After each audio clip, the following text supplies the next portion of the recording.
வைத்தியமாகவும் use பண்ணி தரோம். இந்த மூலிகை பேரை நான் சொல்லித்தரேன், இதை முயற்சி பண்ணி பாருங்கள். எல்லா மூலிகைக்கும் 2 குணம் இருக்குது. இன்னொன்று காப்பாற்றுற குணம் இருக்குது, இன்னொன்று அட்ராக்ஷன் பண்ணுற குணமும் இருக்குது. ஓகேங்களா? நல்லது கெட்டது அன்ற மாதிரி மூலிகைக்கு 2 குணங்களும் இருக்குது. இந்த மூலிகையை வந்து என்னோட பையனுக்கு எடுத்துன்னு வந்தேன், ஒருத்தவங்களுக்கு தாயத்து போடுறதுக்கு. சரி, இதோட பதிவு நம்ம போட்டுடலாம். இதை பாருங்க, மூலிகை வேர்லேருந்து தாயத்து வந்து சில பூஜைலாம் பண்ணி எடுத்துன்னு வந்தது. இது கொஞ்சம் காஞ்சி போயிருக்கோம்.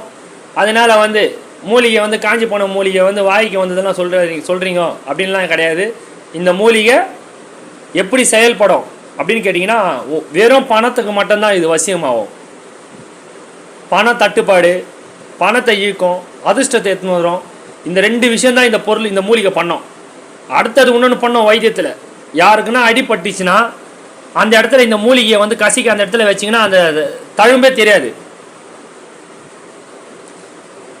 அது என்ன மூலிகைன்றது சில பேருக்கு தெரியும். இது பேர் வந்து மூக்குத்தி பூ. இது மூக்குத்தி செடின்னு சொல்லுவாங்க. கிராமத்துப்புறத்தில் வந்து பார்த்திங்கன்னா கிணத்து பாசானன்னு சொல்லுவாங்க. இந்த மூலிகைக்கு பேர் வந்து எனக்கு தெரிஞ்சது, நான் பயன்படுத்துகிற விஷயத்தை மட்டும்தான் நம்ம சொல்ல முடியும். இதுக்கு 10 பேர் கூட இருக்கட்டும்.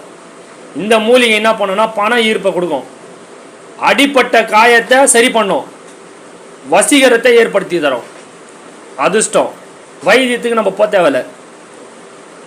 பணம் வசியம், அதிர்ஷ்டம், எந்நேரம் காசு இருக்கும். காசு இருக்குன்னா எப்படி தெரியுங்களா?